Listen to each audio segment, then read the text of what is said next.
renouvelle les brachot, que Dieu bénisse tous les enfants d'Israël, qu'on vive la Géoula Amitid Vashlema, Teref Omian Mamash, avec le Rabbi Meir HaMashiach. Que l'on soit très heureux, Kipshuto Mamash. Amen. Et que de notre joie, on reçoive la joie de la Géoula, de notre plaisir dans la vie, on reçoive le plaisir de la Géoula. Voilà, que l'on n'attende pas la Géoula pour être heureux, bien, mais que notre bonheur entraîne la Géoula immédiatement. Voilà, c'est une autre perception des choses. C'est-à-dire qu'à partir de nous, arrive, jaillit la Géoula. Voilà, que tout soit plein de vitalité pour cette Géoula. On se prépare à Pessah. On est entre Purim et Pessah, c'est une période de vitalité pour tout le peuple juif. Une période de recommencement. La remise en question s'est passée au moment de Purim. Quand on arrive à Pessah, alors, on atteint les Mochin de Gadlut. C'est tout le sujet de Pessah. Voilà, on fait une akdama sur Pessah. Ah, c'est bien. Pessah, c'est le sujet de la bouche qui parle. Pessah. Donc la bouche qui est, vous voyez comme le terme de sikha en hébreu, c'est la même étymologie. Donc une bouche qui dit une sikha. Une sikha, on dit que quand on a une daaga balev, quand on a un souci dans le cœur, alors il y a sikhena, on doit la dire. Il vaut mieux dire les choses que de garder en soi. Il vaut mieux dire les choses, les exprimer que de garder en soi les choses.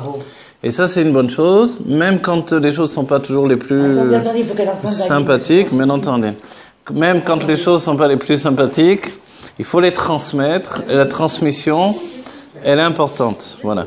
Elle est importante parce qu'on est dans un monde, nous sommes dans un monde de révélation, le monde de Asiya. Ce monde de révélation qui est le monde de Asiya, alors, il nous entraîne vers la Géoula aujourd'hui. La Géoula, elle est Amitid Vashlema, on enregistre, on filme. La Géoula, elle est Amitid Vashlema, tout autant que tous les Juifs vont être dans cette Géoula. Tous les Juifs, c'est chacun d'entre nous. On demande également à Dieu de nous donner beaucoup de force. Il y a des moments où on manque de force, où on n'a pas la force physique, etc. Donc il faut qu'on soit mitraber avec la force du Ensof et au-delà de ça avec Atzmut, avec l'essence de Dieu, pour avoir une force illimitée. Voilà. Pessah, c'est une fête qui est liée au Diloug. Le Diloug, on en a parlé souvent dans la Chassidut. Le Diloug, c'est que finalement, il y a des niveaux qui se donnent, qui se transmettent et qui s'obtiennent, on va dire, Beitromemut Regila, on va dire, dans une élévation habituelle. Et puis il y a des domaines qu'on ne peut pas atteindre a priori, des niveaux qui ne sont pas dans la perception de chacun d'entre nous, mais que l'on atteint finalement parce qu'il y a eu un diloug. Un diloug, c'est-à-dire qu'il y a eu un bond tout à coup. Comme lorsque je me retrouve devant un obstacle que je ne peux pas franchir avec une marche habituelle, le koar alicha banefesh, la force d'avancer qui s'habille dans le pied, tout à coup je suis obligé de faire un bond, de sauter. Lorsque je fais un bond, je dévoile que lorsque j'ai sauté, je suis passé d'un niveau à un autre niveau, et l'autre niveau est sans aucun lien. Et la plupart du temps, il y a un effet, comme de sauter au-dessus d'une rivière, de sauter au-dessus d'un précipice, etc. J'ai fait un bond. Et Pessah, c'est de cet ordre-là. On fait un bond depuis la Katnout, chez Bekatnout, jusqu'à la Gadlout, chez Begadlout. C'est-à-dire, depuis la petitesse d'esprit qui caractérise l'exil, jusqu'à la largesse d'esprit qui caractérise la Géoula. C'est ça Pessah. Et tous les ans, dès que rentre Pessah, le soir de Pessah, on reçoit de nouveau les Mochin de Gadlut, la largesse d'esprit qu'on en a reçue la première fois. Et le Rabbi nous dit que à chaque Pessah, c'est encore plus élevé, encore plus haut. Ce qui est plus haut, c'est le dévoilement divin qui a été occasionné par le fait d'avoir fait Torah et Mitzvot pendant des siècles. À chaque fois qu'il y a eu une autre année de Torah et Mitzvot, on a encore grandi, encore grandi, encore grandi. Juste une petite question. Mais il n'y a pas eu de bond, il n'y a pas eu de saut quand ils étaient en Égypte, parce que finalement ils sont sortis un peu contraints et forcés. C'est ça le saut. Ah bon? Même contraints et forcés. Le saut, c'est que finalement ils étaient dans l'enfermement de l'esprit, l'enfermement de la matière. Ils étaient esclaves en Égypte. Et tout à coup, ils sont sortis totalement de leur situation. Il est dit qu'en Égypte, ceux qui tenaient enfermés les enfants d'Israël, ce n'était pas, ou tous les autres hommes qui étaient en Égypte, ce n'étaient pas des murs. L'Égypte était ouverte, aux 4 vents. Alors on va dire, qu'est-ce qui faisait leur force? La Torah nous dit que quand Moshe va envoyer des méraglim, il va leur dire, regardez, s'il y a des murailles, c'est qu'ils ne sont pas forts. Si une ville a des murailles, c'est que ce n'est pas une ville forte où il y a des gens forts, ils ont des murailles pour se protéger. Mais si la ville est ouverte, c'est-à-dire qu'ils sont forts, ils n'ont pas besoin de s'en remettre sur leur muraille. En Égypte, il n'y avait pas de muraille.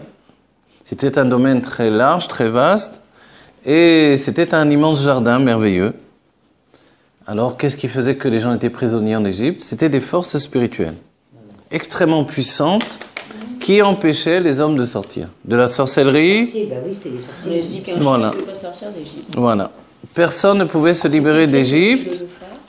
C'était pire que le rideau de fer. C'était pire que le rideau de fer, puisque dans le rideau de fer, c'est quelque chose de, on va dire, une torture psychologique, c'est vrai également, en plus de la torture physique. Mais en Égypte se rajoute également le fait de la torture spirituelle, qui est liée en fait aux forces de la Touma. Donc quand les Juifs étaient enfermés dans le travail et dans la matière de l'Égypte, c'était vraiment qu'ils étaient enfermés dans la sorcellerie de l'Égypte. Et c'est vrai que les Égyptiens étaient un peuple très en avance, très érudit, voilà, très érudit, et qui avait une grande sagesse, mais cette sagesse tournait en rond dans un cercle vicieux où l'aboutissement c'était toujours le plaisir personnel. Et on sait que quand la personne ne cherche que son propre plaisir personnel, elle n'a pas d'abnégation pour les autres, alors ça devient finalement un poison. Comme on va dire comme le scorpion qui est capable de se piquer lui-même et de se tuer, de se suicider. Parce qu'il ne peut pas s'empêcher d'exprimer son poison, sa morsure, sa piqûre. Vous voyez, comme le serpent qui peut également se mordre lui-même, se mordre la queue. Ça représente la haute samer. La haute samer, c'est la lettre qui nous enferme. C'est une lettre qui enferme la personnalité dans des problèmes psychologiques duquel il est très difficile de sortir finalement. Parce que... Du mot sagour, le sagour également, oui, oui. La lettre samer elle-même, elle est spécifique à cette situation. Parce que le même a au moins une sortie, vous voyez? Même si le même peut devenir un enfermement, puisque quand on écrit, c'est même, et le deuxième même, il est fermé. Mais le premier est ouvert quand même. Il y a une ouverture vers le bas. Donc en fait... On a moyen de sortir de l'osagour. On a moyen de sortir du samer en transformant le samer en chine. On n'est pas obligé d'écrire le samer en hébreu. Oui, on peut l'écrire sin. Voilà, on peut écrire sin. Et le fait de le changer, puisqu'une lettre n'est pas forcée, alors ça nous libère totalement. Voilà. C'est au contraire, c'est l'équilibre psychologique. Le shin, c'est une lettre d'équilibre psychologique. Oui. C'est ce qu'il y a sur les tuilines. Voilà, c'est ce qu'il y a sur les tefilines. Ça représente Chesed Gvura Tiferet ou alors Chorma, Bina et Da'at. Vous voyez? Jusqu'au Shin à 4 branches qui représentent le Da'at Elion, vraiment. Vous voyez? Donc le Shin est une bonne lettre. Et rien ne nous oblige. Moi, c'est ce que je dis quand on me demande par rapport au nom, etc. S'il y a une lettre Samer, il vaut mieux la changer et mettre une lettre Shin à la place. Même si le nom, au départ, il était avec Samer. Parce que tous les noms en loisite, on met Samer directement. Vous voyez? Vous mettez un nom yiddish, Samer, voilà, la plupart du temps. Alors pourquoi Hachem il l'a mis dans l'alphabet? Il a mis dans l'alphabet parce que dans la Géoula, il va atteindre son dévoilement également. N'oubliez pas que le Nachash, donc la lettre Samer, c'est comme le Nachash qui se mord lui-même la queue, vous voyez. Le Nachash, lui, il a pour finalité de devenir, au contraire, notre liberté, c'est le Gematria Mashiach. Donc il a entraîné le monde vers la Tchouva. Mais la Tchouva, c'est pas quelque chose qui est lié forcément aux fautes. La tchouva, c'est un mouvement de vie. Lorsqu'on n'a plus besoin de la faute pour faire tchouva, on est débarrassé de la faute. Comprenez? C'est l'état d'esprit de l'Admorazaken.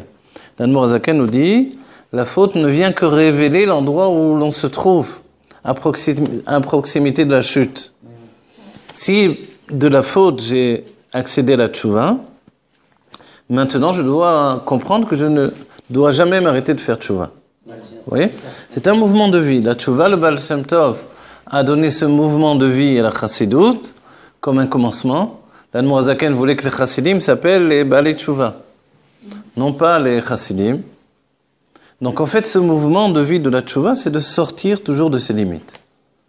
Et c'est une remise en question constante dans des kélim, dans des réceptacles qui, eux, deviennent précis, qui deviennent des réceptacles identiques, mais qui prennent toujours des lumières de plus en plus grandes. Au bout du compte, les réceptacles vont forcément s'agrandir parce que les lumières s'agrandissent. Et on sait que les oraux de Tohu doivent s'habiller dans des kélim de tikkun. Les kélim de tikkun, c'est-à-dire qu'ils doivent être assez puissants pour supporter les horreurs de Tohu. C'est-à-dire que dans toute la folie que l'on peut avoir, chacun d'entre nous, on doit avoir également une certaine sagesse et une certaine tranquillité, on va dire un équilibre personnel qui permet que je peux justement m'abandonner à dévoiler des forces spirituelles très poussées. Autrement, je suis toujours en difficulté. Vous voyez? Donc en fait, il est évident que notre vie de juif, c'est de passer de niveau en niveau. Pessah, c'est de franchir tous les niveaux et d'arriver au niveau le plus haut. La Géoula Mitzvah Shlema. Pessah, c'est le commencement de la Géoula. Par une lumière qui vient d'en haut, notre Géoula viendra immédiatement, de par la lumière qui vient d'en bas. C'est-à-dire qui vient non plus de Moshe Rabbeinu et d'Hachem directement qui descend pour sauver le peuple juif, puisqu'on a dit on était enfermé en Égypte. Donc personne ne peut sortir. Ani velo malach, ani velo saraf. Dieu descend lui-même, et même pas les anges les plus élevés. Il vient sauver le peuple juif, le délivrer. Et ce mouvement qui vient d'en haut, qui les sort de leur matérialité. Donc comment il les délivre? En leur donnant des mochin de gadlut. C'est ça le secret. L'explication de la Kabbalah, c'est que vraiment, et de la Chassidut, c'est qu'il passe du niveau du Racha Vetovlo au niveau de Tzadik Vetovlo. Oui? Au niveau de Tzadik Gamour. Bah, vraiment le niveau le plus élevé. Simplement, on va dire, alors, qu'est-ce qui s'est passé par la suite pour qu'il y ait la faute du veau d'or, etc. C'est parce que les forces cachées de l'âme, Kochot Anelamim Sheba Nefesh, n'ont pas suivi. Si vous voulez, l'inconscient n'a pas réussi à suivre cette élévation. Et c'est pour ça que tous les ans, on fait également le travail de la Sfirat HaOmer. Et dans le conte du Homer, on fait le bureau de la Nefesh Abahamit. Il n'y a pas eu de binyan. Voilà, il n'y a pas eu de binyan, de construction personnelle. La construction, a été donnée par Dieu, mais elle n'a pas été acquise personnellement. C'est-à-dire que Plimi, ils ont pas... Voilà, Plimi, c'était pas un désir personnel. Voilà, c'est pour ça que... Ils ont sauté à Purim. Voilà, c'est pour ça qu'à Purim, il est rapporté qu'à Purim, Kimu Mashekiblu, c'est-à-dire qu'à ce moment-là, on a accompli ce que l'on avait reçu auparavant. C'est-à-dire qu'auparavant, on a reçu d'en haut une lumière extrêmement élevée qui nous a sortis de l'Égypte, de l'enfermement de la matière. Mais si je n'ai pas désiré cette libération, alors après, ensuite, mon désir de rester enfermé va me rejoindre. Et le désir de rester enfermé, c'est le désir de jouir de la matière.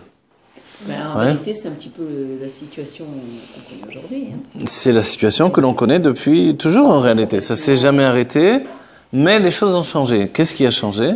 C'est que justement, le monde s'est purifié.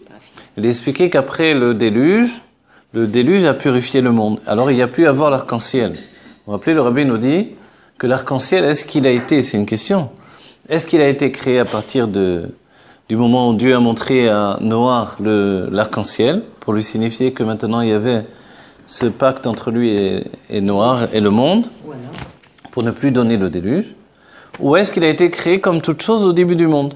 Le Rabbi dit non, il a été créé comme toute chose évidemment au début du monde. Alors pourquoi il est apparu seulement au moment de Noah? Parce que le monde était encore grossier. Et que le déluge a eu pour travail de purifier le monde de sa grossièreté. Donc l'air autour de nous s'est purifié dès le moment où il y a eu le déluge, et l'arc-en-ciel a pu apparaître. Vous imaginez, il était beau cet arc-en-ciel avec toute la pluie qu'il y a eu. Mais le monde est purifié quand le monde est anéanti. C'est ça. Oui, Si, j'allais pas comprendre. c'est vrai, mais n'oubliez pas que l'anéantissement de ce monde-là, c'est l'anéantissement d'un monde qui était un monde qui s'était rebellé contre Dieu, mais pas rebellé juste de dire venez on se lève contre Dieu, etc. Parce qu'a priori à notre époque aussi, ceux qui ont fondé la Médina sont rebellés contre Dieu puisqu'ils ont refusé de mettre le nom de Dieu, etc. Alors c'est pas dans cet état d'esprit en réalité. La rébellion de ce moment-là, elle était une rébellion en fait dans la structure même des bienfaits du monde. À quoi servent les bienfaits que Dieu nous donne? Vous voyez? Si Dieu me donne la vie, il me donne l'abondance, il me donne la richesse, il me donne la bonne santé, n'importe quel homme va remercier Dieu. Même juifs, non-juifs, les hommes remercient Dieu pour tout ça. À l'époque du déluge, avant le déluge, il n'y avait pas ce remerciement. Il y avait un bisouille, il y avait au contraire. C'était une sorte de dédain total pour ce que Dieu donnait. C'était normal. Et alors, pourquoi il ne nous donnerait pas la vie? Pourquoi il ne nous donnerait pas l'abondance? Pourquoi il ne donnerait pas de ci? Pourquoi pas ça? Noir qui était l'exception de cette... Noir et sa famille étaient l'exception. Pourvu que le Il y a eu des tzadikim, il y a eu juste avant Noir, mais arrivé à Noir, c'était le seul tzadik de sa génération. Et à ce moment-là, c'est vrai que le monde est arrivé dans un point de non-retour. Et c'est pour ça que les Égyptiens, on a dit, c'est un cercle vicieux. Il faut le transformer en cercle vertueux, comme on dit. C'est-à-dire faire que notre vie devienne un moyen d'utiliser ce qui existe pour générer le bien. Comment on voit que nous sommes des hommes de bien quand on désire le bien pour l'autre également. Mais du temps du déluge, avant le déluge, cette période-là, c'était nos âmes à nous également, ne croyez pas. Il dit que c'était les âmes des Yehudim. Nous étions des géants, nous avions un désir géant, et puis on n'avait pas le respect de la vie. Et quand l'homme vit sans respect de la vie, le monde va à sa destruction. Vous comprenez? Et c'était nous, c'est-à-dire que Dieu peut tuer les corps à un certain moment quand les âmes sont sauvées. Donc le but de Dieu, c'était de sauver nos âmes. Et le corps n'était pas encore un corps de Yehudi. Alors on est revenu dans la tour de Babel, et à ce moment-là, on a recommencé la même erreur. On a retrouvé les pierres où était écrite la sagesse des premières générations, qui connaissaient tous les noms divins et qui étaient capables de créer la vie à leur tour. On a recommencé les mêmes erreurs, et Nimrod en tête, les hommes ont décidé, et c'était les âmes du peuple juif en fait, de se rebeller contre Dieu à un niveau tel qu'on voulait enfermer la Shrina et obliger Zeir Anpin à s'unir avec la Shrina et de nous donner de la vitalité et de la vie éternelle dans les biens matériels, en égoïste. Voilà, une machine. Voilà. Et évidemment, Dieu n'a pas été d'accord. Et là, il n'a pas détruit le monde de nouveau. Il a fait un but. Voilà, il a été mébalbel les shonotes. Il a enlevé le secret de la Shona Kodesh, qu'il a transmis seulement à quelques-uns, mais c'est là où sont nées les 70 langues. Et certains hommes se sont transformés également en singes. Il y avait Darwin entre eux. C'était les Juifs qui ont fait la tour de Babel. C'était les âmes juives aussi qui ont fait la tour de Babel. Voilà. Et le Zohar, le Rézal nous dit que, ou nous disent, donc attends. Et le Zohar, le Rézal nous disent que, alors, puisque c'était comme ça dès le début du monde, on est finalement revenu en Égypte. Les mêmes, on prend les mêmes et on recommence. Nous sommes revenus en Égypte, et à ce moment-là, au lieu de construire nous-mêmes une tour pour se rebeller contre Dieu, on va faire une tour pour faire que notre corps devienne un serviteur de Dieu. C'est ça le but. La tour était comme, enfin les tours que l'on faisait en Égypte maintenant, c'est des pyramides, ces palais, etc. Et on dit que les palais étaient construits sur du sable, comment on dit, du sable mouvant, c'est ça? Ils s'écroulaient au fur et à mesure qu'on les construisait, donc c'était un travail totalement inutile. Alors pourquoi? Dans la traversée de la mer, on a traversé, on est revenu du même côté. Quand on a construit des tours, c'était des tours, c'était des pyramides, c'était des palais en Égypte, tout était en train de disparaître dans le sable. Alors on va dire, alors à quoi ça sert tout ça? Ce sont des choses inutiles. En fait, ce sont des choses qui ont pour but la réaction personnelle de l'être. Vous voyez? Parce qu'au-delà de Paro, qui au début a fait exprès de travailler, que les autres ont suivi, seulement dans Shevet Lévi, la tribu de Lévi n'a pas voulu participer. Au-delà de ça, les Juifs se sont mis au travail, ils se sont dit, si le roi, le pharaon travaille, nous on ne peut pas dire qu'on ne va pas travailler. Et puis ça a tourné à l'esclavage. Les Égyptiens se sont retirés petit à petit et il ne sont restés que les Juifs. La main d'œuvre s'est installée. Et là on est rentré dans ce qui s'appelle Avodat Parer. Et dans la Pnimiout, on comprend que ce travail vient, c'est vrai dans le sens simple, expier le travail de la tour de Babel, mais dans le sens encore plus profond, créer en nous finalement la nécessité de travailler pour obtenir quelque chose. Et on dit que cette mida, au début du monde, c'était uniquement Noir qui la possédait. Cette nature-là. Et c'est dans cet état d'esprit que l'on dit que Noir a apporté les outils de travail au monde. Et on dit, grâce à ça, il a apporté le repos au monde. On dit, comment ça se fait? Le repos, c'est pas le travail. Hein? Le repos, le travail, c'est rien à voir. Et de là, on comprend que le repos ne peut être apprécié que quand il y a eu un travail. Oui, bien sûr. Voilà. Et de là, c'est comme ça que Dieu a créé le monde. Il a fait 6 jours un travail, entre guillemets. Et le 7e, il s'est reposé, c'est l'enseignement simple des choses, mais sous-entendu que le monde se construit sur ce système-là. On est effectif dans notre repos quand on est effectif dans notre travail. Est-ce que les gens, les sages disent que le sommeil de l'ouvrier est le meilleur des sommeils, alors que l'intellectuel a un sommeil beaucoup plus difficile? On va dire, alors quelle différence, pourquoi? A priori, c'est plus grand d'être intellectuel, etc. L'ouvrier a un sommeil des justes. Il s'est totalement épuisé, donc il s'endort totalement. Oui. Et ça, ce sommeil des ouvriers, c'est ce qu'il fallait gagner. C'est-à-dire le fait de connaître le plaisir et le repos par le fait du travail. Voilà. Et pour le peuple juif, on va dire, mais quand est-ce qu'ils avaient plus de repos? Ils n'avaient plus aucun repos, ils avaient le souffle court, ils n'arrivaient pas. Le repos, c'était la Géoula Mitiv Vashlema. Et pour nous, on comprend bien que pourquoi tant de siècles de travail jusqu'à arriver au dernier exil, qui est l'exil de Ishmaël. Vous voyez, les sages disent très bien, on les voit dans les Rebbeim, l'Admor Amsei le dit déjà, que le dernier exil, c'est l'exil de Ishmaël, c'est l'exil du Chesed, et ça correspond au dévoilement de la Chassidoute également. La Chassidoute se dévoile, le Chesed également se répand de l'autre côté. Ishmaël, donc c'est l'islam aujourd'hui évidemment, et c'est l'exil qui est dans la Mériroute, l'amertume, comme ça c'est rapporté par l'Admor Amsei, mais qui a pour la source en fait la générosité, c'est-à-dire la faculté de se répandre, qui correspond à notre génération. C'est-à-dire que Ufarasta, Yama Vakadma, toutes ces notions-là que l'on exprime nous les chassidim dans la chassidoute, par la diffusion des sources de la chassidoute, la diffusion de la Géoula, etc. D'un autre côté, dans la Klippa, ça se dévoile chez les Arabes. Voilà. Et les Arabes ont pour but de prendre le monde entier, d'obtenir en fait la mainmise sur le monde entier. Le chesed de Klippa ne s'arrête plus. Vous voyez? Et tant qu'ils ne posséderont pas le monde entier, ils ne vont pas s'arrêter. C'est leur système. Et nous, au sein de cet exil-là, alors, il est dit, les sages rapportent que finalement, et c'est rapporté dans le Zohar dira que le Zohar dit, le dernier exil, c'est l'exil de Ishmaël, et au sein de l'exil de Ishmaël, quand Esav et Ishmaël se mettent ensemble contre le peuple juif, alors le peuple juif crie vers Dieu, comme en Égypte exactement, et Dieu nous entend, Ishmaël, Dieu entend, qu'elle, alors Hachem, va entendre, et alors il nous donne la Géoula Mitiv Vashlema.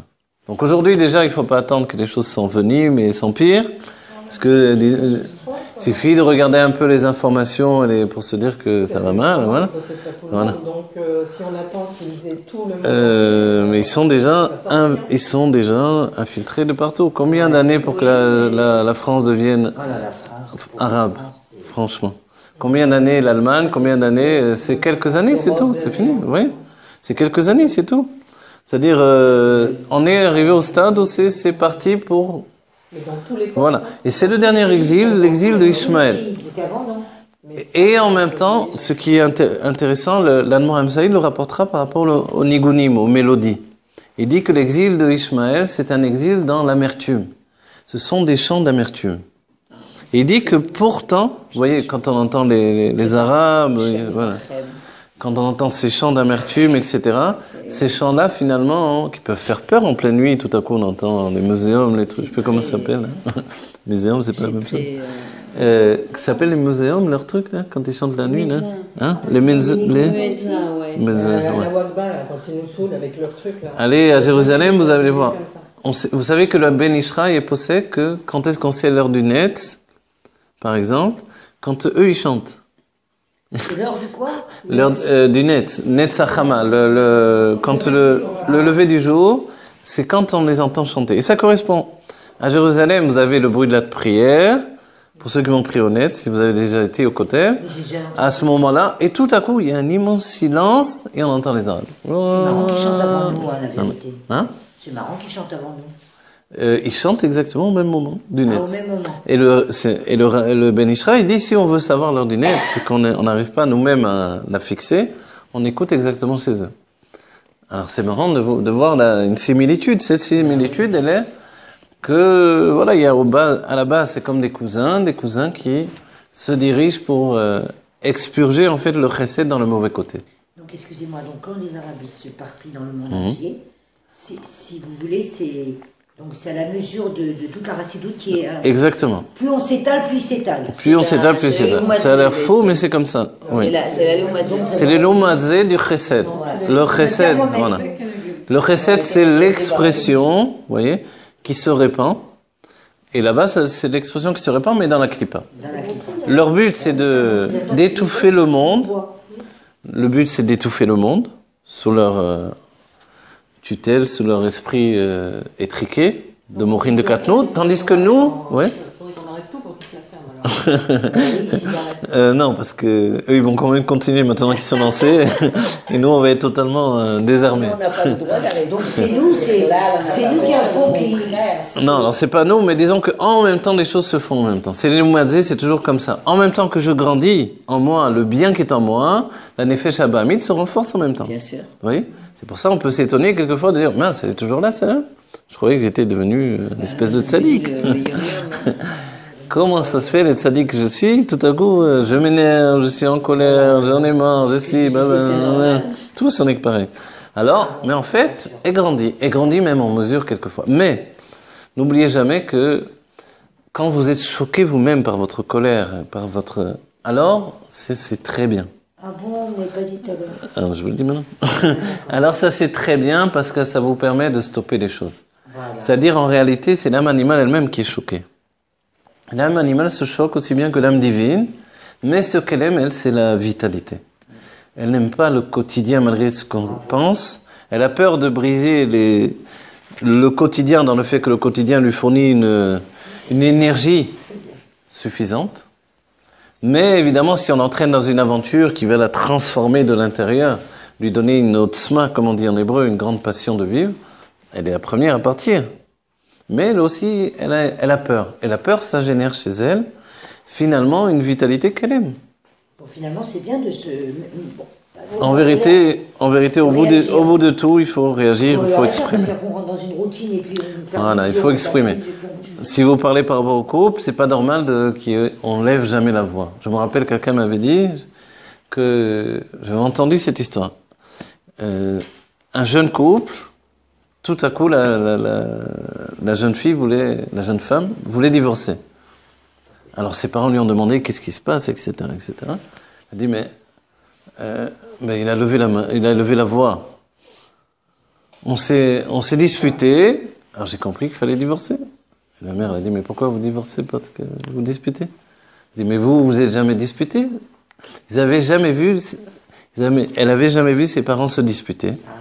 Parce qu'à chaque fois qu'ils devaient se disputer, ils partaient dans la chambre. Ouais. Et même, ils baissaient le ton pour pas que les enfants les entendent.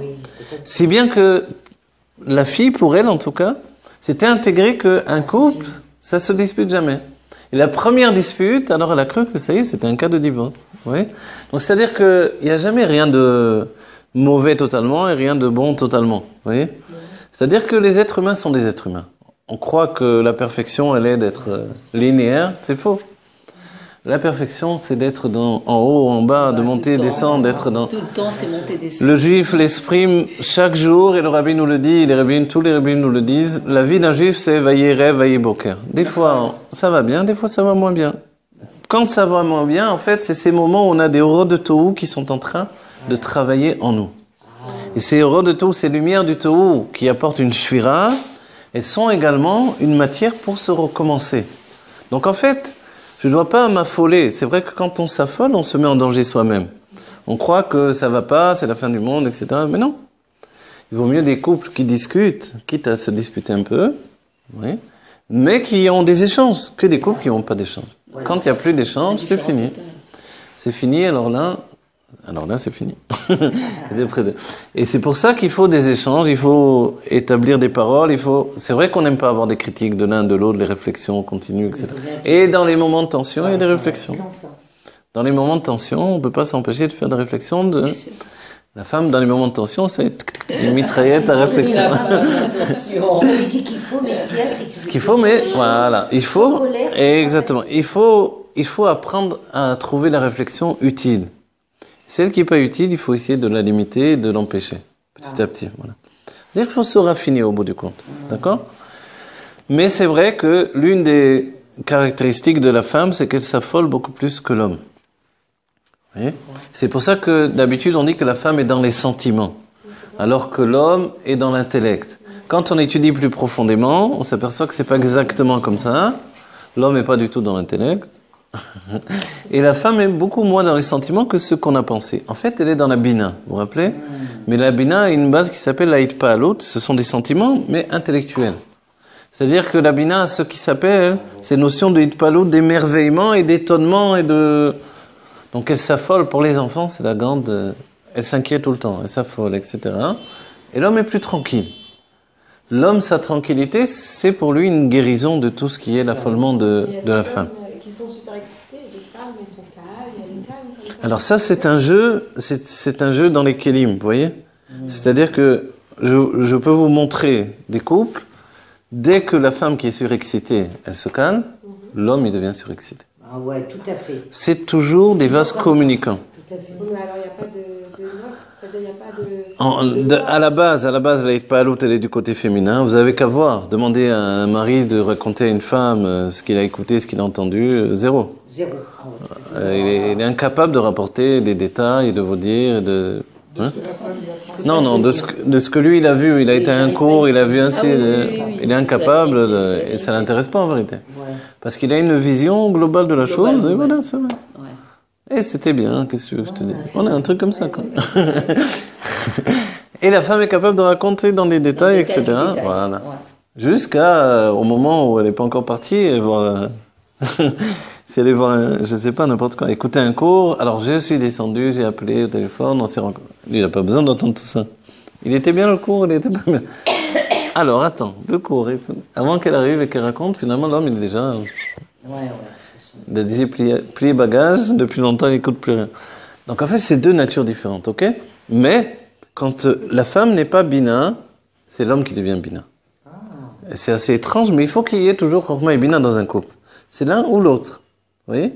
Les sages ont dit, comme c'est en ish, tishtadel yot ish. C'est qu'Hachem il a inversé les statuts. Pourquoi? C'est-à-dire qu'il a investi? C'est-à-dire que l'homme il est bina et... Vous voyez ce que je veux dire? Est-ce que c'est de... Que l'homme il devient bina. Ouais. Il y a aussi des hommes qui sont bina, de par leur nature. Voilà. Vous voyez, des noms qui sont liés à la bina. Shimon, c'est bina, mais quand même, il a une nature chorma masculine, par exemple. Vous voyez? Reuven, c'est chorma, mais il peut avoir une nature bina si la femme, tout à coup, elle devient chorma. En définitive, dans le sens simple des choses, quand l'un est calme, l'autre est... Ah oui, non, mais voilà. sûr. Parce qu'il ne peut pas y avoir... C'est quoi être bina? Bina, c'est-à-dire que, un, c'est exprimer les choses. Ouais. Deux, c'est de rentrer dans les détails de chaque chose.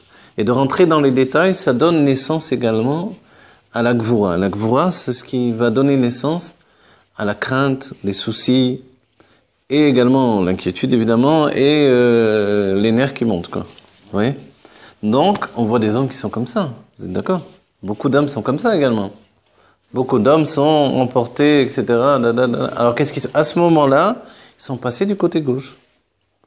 Comment ça se fait que tout à coup, quand vous regardez les hommes qui sont comme ça, la femme, la plupart du temps, elle est calme. Dans les couples, on a cet équilibre, tout le temps. Mais le même homme qui est très calme, tout à coup, quand il s'énerve, vous voyez que c'est sa femme qui se calme. Et je peux vous citer des couples, on peut aller chercher, vérifier, c'est vrai que c'est ça. Et comme ça, on connaît de nos propres parents. Qu'est-ce que c'est ce sujet-là? C'est une union entre Chorma et Bina qui se fait toujours d'une manière ou d'une autre. D'accord? Donc en Égypte, on était aussi enfermés dans en fait la petitesse d'esprit. C'est-à-dire qu'on n'arrivait pas à la Bina. Comprenez ce qu'il y avait en Égypte? On était dans les sentiments et les sentiments nous enfermaient au-dedans de nous-mêmes. On était vraiment dans cette haute samer et on était dans les soucis ininterrompus, dans les problèmes psychologiques. On était du matin au soir sur le divan de Freud pendant des années, des siècles. Et évidemment, passé les 200 ans, commencer à... Alors, qu'est-ce qui s'est passé tout à coup? Tout à coup, il y a eu un moment de repos, on a crié vers Hachem, Hachem nous a entendus. Mais on pense bien que ça correspond à une maturité. La maturité, c'était également la maturité de Moshe Rabbeinu. Moshe Rabbeinu, qui représente le peuple juif, l'âme collective, en fait, devait atteindre une certaine maturité lui-même. Quand il a atteint sa maturité, alors les lumières se sont dévoilées, les lumières qui pouvaient nous sortir d'Égypte. Et les lumières qui nous ont sortis d'Égypte, le Zohar nous dit, c'est en fait la Bina. La Bina, c'est tout le binyan dont on a parlé. Vous vous rappelez, on a dit, les premiers hommes sont venus, ils ont commencé à détruire le monde, dénaturer le monde. Je vous rapportais, certains Mekoubalim pensent que tous les dinosaures venaient de l'époque des géants du début du monde, où ils mélangeaient les noms divins. quoi qu'il en soit, l'idée même que le monde était peuplé d'animaux aussi étranges, ça nous démontre bien que c'était un monde cruel, un monde terrible dans lequel on vivait. C'est-à-dire quoi? C'était avant le Maboul? C'était avant le Maboul, tout ça. Parce qu'on peut pas nier non plus qu'il y a eu des dinosaures. On va dire non, il n'y a pas eu, la Torah. C'est pas vrai. On retrouve vraiment des ossements, des ci, des ça. L'homme préhistorique, il a été plus ou moins inventé, ok. Mais les dinosaures, c'est dur de vraiment repousser l'idée. Et c'est soit deux choses, soit les Taninim Agdolim que Dieu a créés au début du monde, c'est comme ça, c'est rapporté aussi dans cet état d'esprit-là. Mais ça n'explique pas pourquoi ils n'ont pas été après le déluge, pourquoi ils ne sont pas montés dans la Teva de Noir dans ce cas-là. Oui, Puisque Dieu a dit de prendre de chaque espèce que j'ai créée, donc il y a une difficulté à comprendre. Mais quand on dit que c'est les hommes qui avaient créé ces animaux-là, ces monstres, donc on comprend mieux que Dieu a dit prends les animaux que moi j'ai créés. Vous voyez? Alors du coup, Dieu sauve le monde que lui il a créé, mais le monde dénaturé, créé par les hommes, Dieu dit, écoute, ce monde monstrueux, c'est pas ça que j'ai pas fait un monde pareil. Le monde était un Gan Eden, pas une jungle horrible avec des monstres qui peuvent vous tuer à tous les coins de. Alors, en mélangeant les noms divins. Oui, enfin, c'est une massorette, c'est la massorette de Yerushalayim, des Mekoubalim de Jérusalem qui pensent de cette manière-là. Il y a une massorette de Jérusalem pour pas mal de choses. Également par rapport à la Géoula, vous le savez ou non, par rapport aux 10 tribus. Vous savez, sur le sujet des 10 tribus, alors il y a des avis différents. Où sont passées les 10 tribus? Certains pensent que les 10 tribus se sont englobées dans les peuples, ce qui est logique en vérité. Je me rappelle à Sharei Chesed, où j'habitais à Jérusalem une certaine année, enfin, il y avait un monsieur qui avait écrit un livre entier, je ne me rappelle plus son nom, sur les 10 tribus qui se sont dispatchées dans le monde entier et qui ont donné naissance en fait à tous les peuples pratiquement du monde. Charles Martel, ça viendrait de... Oui, en France. Ça viendrait de... Poitiers, etc. Ça viendrait des 10 tribus. Ça viendrait de... à Hanouka, comment il s'appelait, vous vous rappelez? Des Hashmonaïm, mais il y avait des noms particuliers. Non, à Hanouka, non, c'était les Kohanim, mais il y avait des noms qui sont en relation avec ça. British, évidemment, ça vient de la Brite, vous voyez? La Brite, il penserait que ça vient de Réhouven, etc., etc. Chaque chose, à l'infini, en fait. Chaque pays, il va chercher dans les...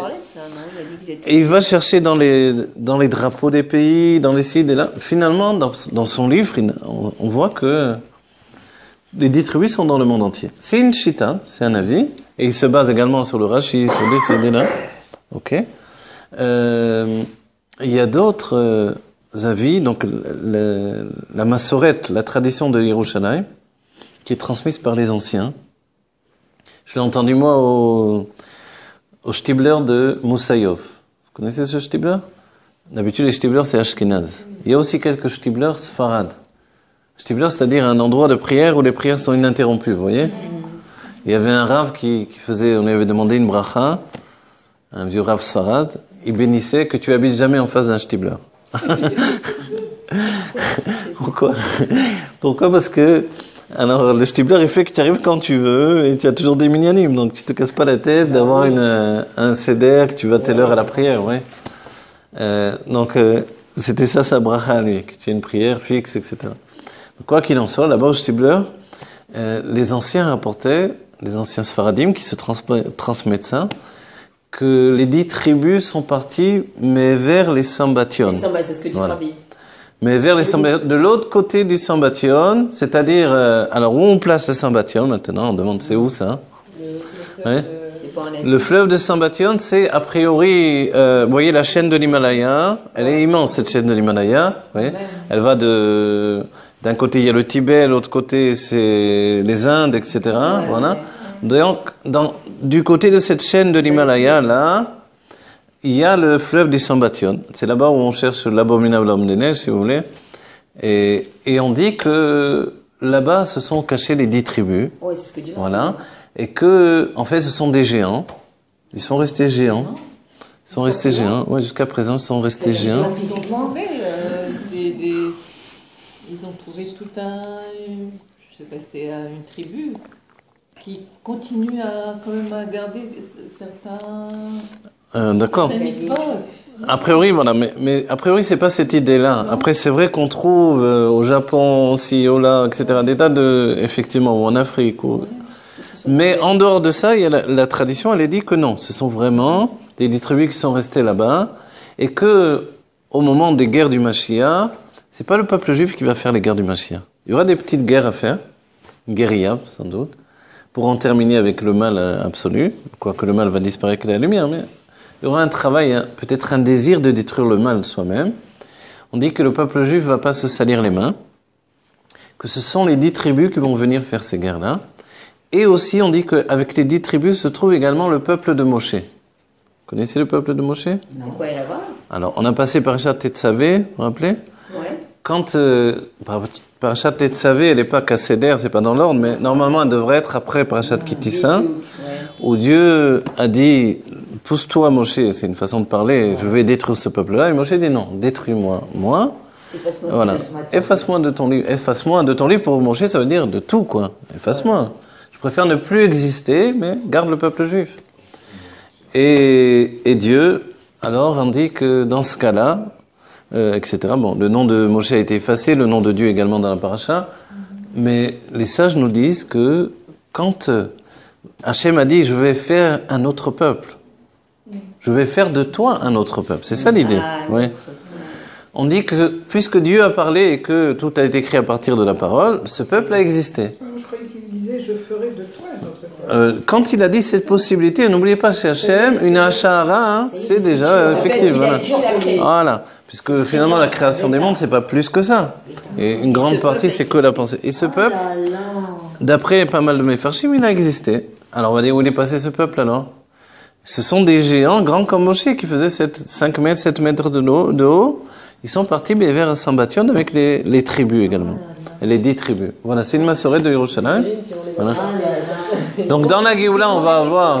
Il y a 2 doubles tribus alors. Voilà, il va y avoir les tribus, plus le peuple de Moshe.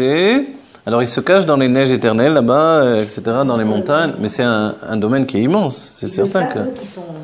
Hein? Oui, qu'ils le savent. Oui, ils savent qui ils sont, ils ont gardé leur tradition, ils savent exactement, etc. Et ils viennent dans la Géoula. Donc dans la Géoula, on va voir du monde. On va voir le peuple de Moshe, je ne sais pas combien ils sont en vérité. Il va y avoir les 10 tribus, ça fait pas mal de monde. Il va y avoir le peuple juif qui est présent aujourd'hui. Il va y avoir également tous nos Gilgulim. Vous voyez? Pourquoi le peuple de Moshe? Moshe n'a rien demandé. Moshe n'a rien demandé, c'est Hachem qui a dit, de toi je ferai. Parce que dès le moment où il a dit ça, c'est en rapport avec Moshe. Donc c'est un peuple qui ressemble à Moshe. Parlement Everest, oui, sans doute. Hein. Non, ils ne reviennent pas, c'est le plus haut, c'est ça? C'est vrai? On veut l'atteindre le sommet, mais on l'a pas en celui. Ah, c'est vrai? Tous les alpinistes, ils sont super attirés le mont Everest. Parce que c'est le plus haut, non? C'est le plus élevé de tout. Ouais. Donc dans cet endroit-là, il y a tout ce monde-là qui attend de se dévoiler également. En vérité, c'est une massorette. Le rabbi rapporte comme ça, vous avez vu, mais vers le Sambatyon, du Sambatyon. Bien sûr. Alors voilà. Maintenant, ça n'empêche pas non plus que d'entre les tribus sont répandues dans le monde, etc. Pour nous, la Géoula, de toute façon, aujourd'hui, elle vient plus en dehors du monde. Ouais, je sais ce que vous dites. Les Ménaché. Vous savez qu'il y a une certaine époque, il y avait aussi vous avez entendu parler de Réouveni. Vous avez entendu parler? À peu près que ça, son nom. C'est un juif qui est arrivé à une certaine époque. Donc ça correspond à l'époque de la Renaissance, plus ou moins. Il est arrivé et il est allé jusqu'en Espagne. Et quand il est arrivé en Europe, etc., il a dit, je suis envoyé par les 10 tribus et je viens pour rétablir la royauté du peuple juif à Jérusalem. Et il a été voir Charles Quint. Jusqu'à Charles Quint, il est arrivé. Il passait par le pape, il est arrivé jusqu'à Charles Quint pour demander qu'il lui donne une armée pour combattre les infidèles qui tiennent Jérusalem et rétablir la royauté du judaïsme à Jérusalem, etc., etc. En définitive, il s'est lui-même converti, je sais pas quoi, il a mal tourné, quoi. Mais des Juifs l'ont suivi à cette époque-là. Et des Juifs l'ont suivi, et d'entre les Juifs qui l'ont suivi, il y avait, comment il s'appelait, Rabbi Moshe Molcho. Oui, Rabbi Moshe Molcho.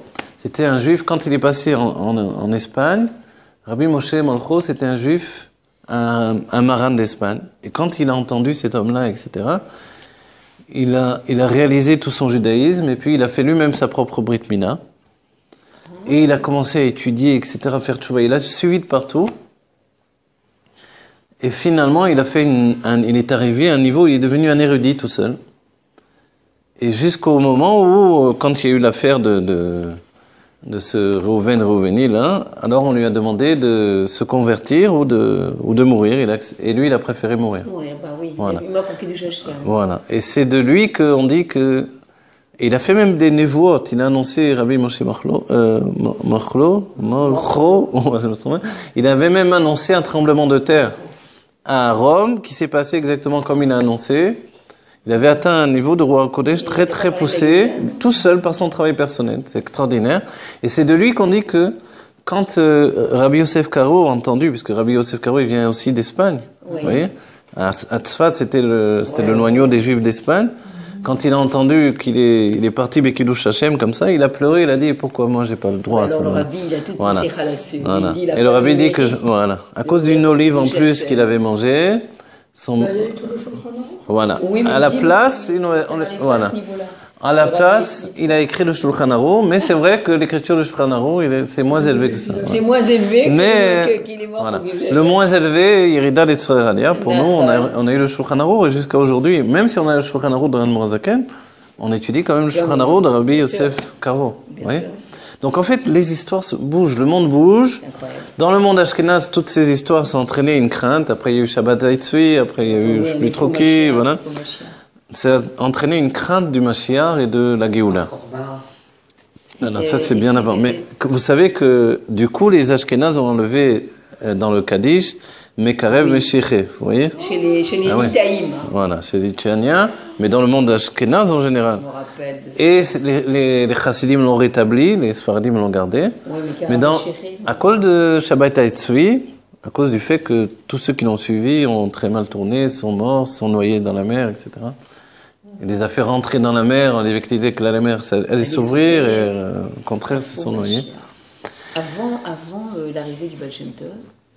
Oui, c'était bien avant l'arrivée du Baal Shem Tov. C'est bien avant même l'arrivée de tous les Baal Shem, etc. C'est bien que quand le monde Ashkénaze, on disait Zohar, c'était déjà... Tous les Baal Shem devaient se cacher. Ils étaient des médecins, ils enseignaient la Kabbalah, ils devaient se cacher. Donc c'était une époque de tzadikim nistarim. Les tzadikim qui se cachaient de peur qu'on découvre que, voilà, ils étaient les kabbalistes, etc. C'est pour ça que quand est arrivé le Baal Shem Tov, c'était déjà toute une fille de Baal Shem qui a vraiment été mise, on va dire, de côté, etc. Et quand est arrivé le Baal Shem Tov, c'était le point culminant. Alors ils ont dit, ça y est, ils se sont lâchés totalement. Ils ont entraîné une guerre s'est levée contre le Baal Shem Tov, qui s'est pas arrêté en réalité dans l'état d'esprit intérieur. Et c'est pour ça que l'Admor HaZaken a écrit le Tanya avec la lettre, avec le nom Tanya, pour briser cette clipa. La clipa qui fait que l'on a peur immédiatement de la Pnimiut HaTorah.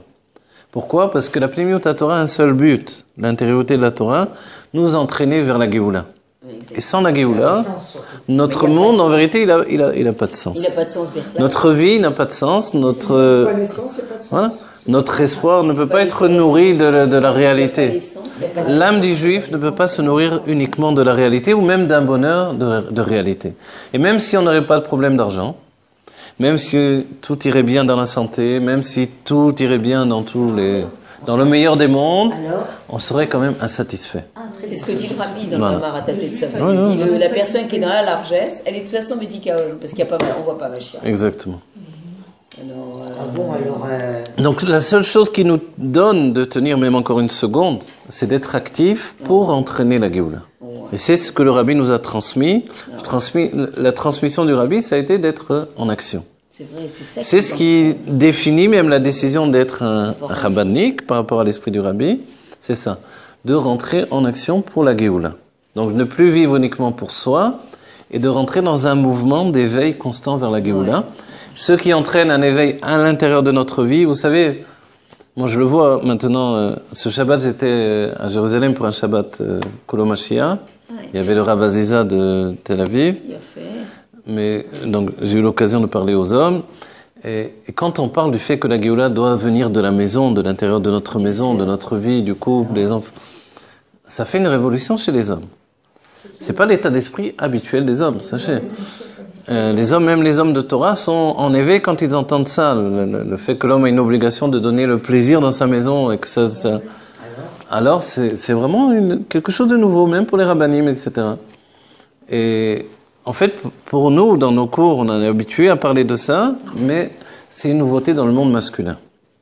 Je ne sais pas pourquoi, puisque c'est la base même de la Torah que les sages nous ont transmis, mais on comprend que la Géoula dépend de ça également, dépend de ce bien-être au quotidien, et c'est pour ça que si à une certaine époque, on pensait que voilà, la Géoula va nous entraîner vers le bonheur, donc on vit à la va comme je te pousse, aujourd'hui c'est terminé. On doit réparer notre vie, on doit l'organiser. Voilà. Nous sommes le bonheur de la Géoula naît de notre bien-être au quotidien. Et ça, c'est une nouvelle, en fait, une nouvelle pensée qui découle des enseignements du Rabbi et qui s'est intégrée. Mais c'est ce que disaient les sages toujours, en réalité. Non, excusez-moi, Rabbi Ademni, vous avez dit qu'on est ou qu'on n'est pas, de toute façon, on ne sera jamais satisfait. Donc comment trouver ce bonheur ? Je m'excuse. Ce bonheur, c'est une action. Le bonheur, c'est une il n'y a pas de bonheur naturel. Sachez-le. Exactement. Le bonheur du juif, c'est un bonheur qui est relié à son âme divine. Exactement. Et le dévoilement de l'âme divine ne peut pas être un état naturel. L'âme animale se dévoile naturellement au quotidien, tous les jours. Je mange, je bois, je fortifie mon âme animale. On le sait, ok. L'âme animale, c'est pas mon pire ennemi, comme on l'a vu au début dans le Tanya par exemple. Il peut devenir aussi mon allié pour la Géoula. C'est vrai qu'au début, il était mon pire ennemi. Quand le travail contre la matière était engagé, un travail de front. Les choses se sont transformées. Nigma avodat abirurim, nigma rassi, ça. Même l'avodat de la shlichut, c'est terminé, de manière générale. Donc, en fait, on est tous ensemble pour une seule et même et unique action, recevoir Pnei Mashiach Tzidkenu, recevoir la Géoula, la phase du Mashiach. Vous voyez ? C'est être heureux, exactement. Transmettez ce message au monde entier. Un bonheur qui dépend de rien. Voilà, c'est un bonheur qui dépend quand même d'un état d'éveil, voilà. D'un état d'éveil, mais exactement. Et ça, c'est essentiel. Quand les sages nous ont dit Mi Ashir à sa mère Bechelko, qui est le riche, c'est celui qui est heureux de son sort. Auparavant, ça voulait dire tiens un bout de pain, un peu d'huile et sois content. Ok. C'est vrai. Aujourd'hui, c'est pas ça. Aujourd'hui, on lui dit, d'accord, pour l'instant, je trempe mon pain dans l'huile, s'il faut, ok. Bien qu'aujourd'hui, le pain noir en question, il coûte plus cher que le pain blanc, et que l'huile d'olive, ça coûte très cher, etc. Donc, vous voyez, les choses se sont beaucoup transformées, tout a changé, vous voyez. Alors, aujourd'hui, ok, je suis heureux au quotidien, parce que dès le moment où je vais devenir, on va dire, archi-milliardaire, ou je sais pas comment dire, multimilliardaire, je ne pourrais être heureux à ce moment-là que si j'ai été capable d'être heureux aujourd'hui. Vous comprenez ? C'est ça l'enseignement des sages. Parce que l'enseignement des sages, il faut également le rapporter à ce que nous dit le Rabbi. Le Rabbi nous dit, il y a un chiyuv d'être riche, et ça correspond à la richesse du da'at. La connaissance que l'on intègre nous élève notre da'at à un niveau qui est en relation avec la richesse. N'oubliez pas, du temps de Shlomo Ameler, il y avait ce da'at qui se dévoilait, le da'at de Shlomo, c'est-à-dire la connaissance infinie de Shlomo, la grandeur d'esprit de Shlomo, qui fait que le monde était en paix. Le monde avait atteint un niveau de Géoula. Donc nous aussi, notre Géoula dépend de cette richesse spirituelle que l'on doit atteindre, le da'at. Le da'at, ça entraîne la tranquillité. Le da'at en lui-même, il peut être ce qui entraîne mon inquiétude ou ce qui entraîne ma tranquillité. C'est pour ça qu'il a un da'at tarton, un da'at elion. Le da'at elion, c'est pas une révolte de se dire. Voilà. C'est pas une révolte de se dire. Je vais me contenter du petit. Non, voilà. Je peux me contenter, disons, j'ai ça à manger aujourd'hui, je peux m'en contenter parce que je sais que d'un moment ou un autre, je vais avoir également un festin. Vous voyez ? Mais en attendant, du coup, je me contente de ça. C'est-à-dire, si on m'apporte ça, on me dit c'est ton petit déjeuner, je ne m'inquiète pas de me dire et qu'est-ce que je vais manger après ? Je vais garder un morceau. Vous voyez ? Non. Je ne dois pas plus fonctionner comme ça. Je dois fonctionner dans le sens où maintenant c'est bien ça. Ensuite, on verra qu'est-ce qu'on va manger. Vous voyez, on grandit de plus en plus, on élargit ses kélim autant qu'on le peut. Et c'est vrai que le monde se transforme. Il y a aussi une entraide dans le monde qui n'existait pas auparavant. Une entraide. Une entraide par les réseaux sociaux. Les hommes vous disent par exemple, tu veux être riche, voilà, il y a des moyens pour être riche. Oui, on dirait que tout le monde se met au diapason de l'ordonnance du rabbi. Le rabbi a dit, il faut découvrir, il faut travailler pour devenir riche, vous voyez, hein? Il y a des coachs qui parlent de ça, il y a des experts financiers, il y a des ci, des ça. Tous les jours, j'entends à droite à gauche des tas de trucs. Donc c'est bien.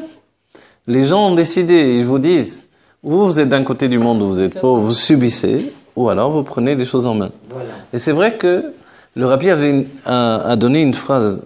Il a dit, le rabbi a dit, c'est pas parce qu'on travaille des heures que l'on gagne beaucoup d'argent. Ça, c'est ça. Et le rabbi expliquait, on va travailler de moins en moins et gagner de plus en plus d'argent. Et aujourd'hui, on se rend compte, il y a des jeunes hommes qui sont capables, à 21, 22 ans, ils ont déjà des fortunes colossales. Comment ils ont fait? Ils ont compris comment on gagne de l'argent. Oui. Ça dépend si c'est... Maintenant, tout le monde n'a pas l'état d'esprit, je vous l'ai dit. Mais quand même, voilà. Mais quand même, c'est-à-dire que c'est possible dans le monde d'en arriver là, vous voyez? C'est-à-dire de savoir quoi investir, comment investir, etc. Il faut mettre dans la bourse, il faut mettre dans l'immobilier, il faut mettre dans ci, dans ça, etc. Se mettre à l'écoute, voilà, de tout ce système. Voilà. Voilà. Donc en fait, on va grandir les kélim de plus en plus, c'est ce que le monde. Et c'est vrai que quand il y a tous ces coachs, tous ces experts, tout le monde parle. Que vous le vouliez ou non, vous l'entendez à droite à gauche. Ouais. Vous voyez? Moi, je suis pas le genre du matin au soir sur mon portable, ok. Mais j'entends le peu que j'ai, je vois, j'entends. Ma femme me dit, etc. Finalement, le monde en arrive. Les gens veulent s'aider à vivre mieux. Et ça, c'est bien. Quand est-ce qu'on a vu ça? Auparavant, c'était pas comme ça. Oui. Avant, il y avait les riches qui étaient au-dessus, ils voulaient écraser les pauvres. Aujourd'hui, les gens ont décidé que on veut plus subir ce système. Alors c'est merveilleux, oui. Imaginez au Moyen-Âge, il y avait les grands seigneurs et les paysans qui vivaient dans leur enfermement, avec la crainte dans l'ignorance en plus, etc. Le monde s'est transformé. Vous voulez dire quelque chose? Oui, mais avec le processus de la Géoula, plus tous les paramètres en plus qu'on nous rajoute maintenant, parce qu'on n'avait pas du tout la même notion par rapport il y a encore 2-3 ans, par rapport à ce qu'on nous dit maintenant. Et on a l'impression qu'on est rentré dans un cycle infernal où... Infernal, dans le bon sens, d'accord. Mais avec toujours encore des paramètres qu'on nous rajoute. Pour la Géoula, il faut faire ci, et pour la Géoula, il faut arriver à cela, et machin. Je veux dire, alors déjà, c'est fatigant parce qu'on n'en peut plus, on finit par douter qu'il y a vraiment une Géoula un jour. De plus, quand on nous parle de tous ces niveaux qu'on doit atteindre, alors on se dit, mais comme tous ces niveaux-là sont à l'infini, alors la Géoula peut intervenir à quel moment dans l'infini? Et est-ce que ça va intervenir avant l'an 6000 quand même? Ok, voilà, c'est ça votre truc? Oui, avant l'an 6000, puisque c'est la date butoir, l'an 6000. Alors on va dire une chose importante, regardez. Ce qui dépend de nous dépend de non seulement de notre objectif, mais de notre objectivité. C'est-à-dire que le rabbi a dit, pense bien, tout ira bien. C'était pas juste un mot comme ça. C'est un mot qui définit ce que j'ai besoin pour être en Géoula. Vous comprenez? Je sais que, comment vous dire, chacun a de quoi se plaindre. Celui qui n'a pas d'enfant, il veut des enfants. Celui qui n'a pas d'argent, il veut de l'argent. Celui qui n'a pas une bonne santé, il veut la bonne santé. Les gens vont toujours avoir. Voilà. Et on a dit, même celui qui a tout, il y a des milliardaires qui se suicident. Oui, ça veut dire que c'est pas la condition. Le bonheur n'est pas ce que j'ai. Le bonheur correspond à moi. C'est-à-dire que ce que j'ai moi, si ça me va pas, je suis malheureux. Mais tu donnes ça à un autre, il est le plus heureux des hommes. Parce que lui, c'est ce qu'il a besoin. Vous comprenez? Donc en fait, la Géoula, elle dépend de rien. C'est pas ce que j'ai voulu dire. La Géoula, elle dépend pas que l'on fasse un plus. L'état d'esprit, il est qu'aujourd'hui, dans l'état actuel du monde, on peut être en Géoula. On ne doit pas attendre que tout le monde devienne riche, on ne doit pas attendre que ci, que ça. Le rabbi a dit, on est déjà riche, on doit dévoiler. La Géoula, c'est un état de dévoilement. C'est la malchoute. La malchoute, quand en Égypte, ça s'est fait, c'était comme ça, on est sorti d'Égypte. Vous voyez? Pourquoi on est sorti en courant? Parce qu'on a eu peur que justement, toutes nos forces psychologiques qui étaient encore attachées, entraînées par le mal, nous poursuivent. Alors, c'est elles qui nous tenaient enfermés en Égypte. Donc en fait, on s'est projeté dans un niveau de tzaddik, on est sorti d'Égypte. D'accord? Aujourd'hui, c'est plus la même Géoula. Vous voyez, aujourd'hui c'est doucement, comme le bruit de ce téléphone là, tout, voilà, tranquillement. Ça met des siècles finalement. Et aujourd'hui, on le vit encore dans un sujet où on voit que c'est pas immédiat. Ce qui change aujourd'hui par rapport à avant, je vous le dis, moi aussi, peut-être pas autant que vous, quoi qu'il en soit, chacun d'entre nous, au moins depuis 20 ans, 25 ans, on a vécu ça aussi. D'accord? Depuis Gimel Tammuz, ça avait de la Géoula immédiate. Avant Gimel Tammuz, forcément. Nun Bet, c'était la scie, etc. Ok? On n'a pas des centaines d'années, chacun d'entre nous, on a des milliers d'années en réalité où on attend la Géoula. Vous savez? Oui, non, je vais vous dire par là que... Ça ne me console pas quand on dit que c'est 25 ans par rapport à des millénaires. Ça me console pas. Non, mais moi, écoutez-moi bien. Et ça fait des années que j'entends Mashiach de façon imminente. Mais moi, je vous dis pas Mashiach va venir telle date ou telle date. Je vous dis Mashiach, c'est vous, dans votre vie au quotidien, quand vous décidez d'être heureuse aujourd'hui. D'accord? C'est ça Mashiach. Mashiach, c'est notre bonheur au quotidien de chacun d'entre nous. Je vous dis pas, quand Mashiach va venir, vous voyez, mon discours a changé. Tu es le Mashiach. Le discours de chacun d'entre nous est en train de changer. Quand le Mashiach va venir, on va être heureux. C'est pas le discours qu'on doit tenir aujourd'hui. C'est sois heureux aujourd'hui. C'est ça ce qui entraîne le Mashiach. Vous comprenez? Excusez-moi, est-ce qu'on pourrait même dire comme le bonheur, je suis Mashiach? Si vous voulez. Oui. Le Mashiach, c'est pas quelque chose qui doit m'apporter le bonheur. C'est mon bonheur qui entraîne Mashiach. Vous comprenez? C'est un autre point de perspective. C'est bien dit. Non, je sais, c'est pas... C'est-à-dire que si arrive... Ouais, voilà. Si vous attendez Mashiach pour être heureuse, non. Alors c'est sûr que vous êtes malheureuse et malheureuse et malheureuse. Non. Forcez votre bonheur aujourd'hui. Apprenez à vous détendre. Si vous avez besoin, faites de la méditation. Soufflez, respirez. Ah oui, je sais, ça je vous l'ai dit, c'est nouveau. Parce qu'avant, justement, c'est le libérateur. C'est pour ça, voilà, c'est pour ça que mon état d'esprit... On a vécu dans cet état d'esprit on va faire des années. Oui, je sais. On dit, ah mais c'est pas ça du tout, Mashiach. Il faut que tu sois heureuse, il faut que tu développes ta propre Kérida. Je vais faire les chaînes. Il faut que ce soit délivré pour que Mashiach... Non mais attendez, je veux dire, non, ça va, c'est bon. Non mais regardez, à quoi ça nous sert maintenant de dire c'est bon, qu'est-ce qu'on va faire, on va venir, on se réunit, on se... J'adore les interventions d'Esther aussi. Comprenez bien. Moi, ce que je vous dis, mon message est très différent. Vous avez raison. Et qu'on ne peut pas l'être sans la simcha. Alors, qu'on s'éclate tous les jours, qu'on soit en simcha tous les jours. Mais bien sûr. On se réunit tous les jours. Si vous me demandez. Descendons dans la rue, soyons Bessimcha. Ah, ben voilà. Et arrêtons tout et disons à Dieu, voilà, on est Bessimcha, on rentre dans la Géoula, tu nous la donnes de façon effective. Voilà. Mais j'espère qu'il ne faut pas ça pour apporter la Géoula. Voilà, c'est ça le truc. J'espère qu'il ne faut pas attendre ça pour apporter la Géoula. Eh ben, j'espère aussi. Ah, voyez. Donc en fait, il faut attendre rien du tout. Aujourd'hui, nous ne sommes plus dans un temps où on a envie d'attendre une chose pour.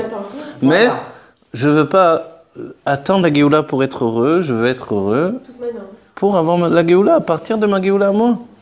Il suffit d'un, deux ou trois. C'est peut-être vous. Dès que vous décidez d'optimiser ce que vous avez déjà. On me dit c'est peut-être vous. Je sais pas, particulièrement, on me dit c'est peut-être vous, je commence à me demander. C'est peut-être moi. Regardez, chacun doit se dire.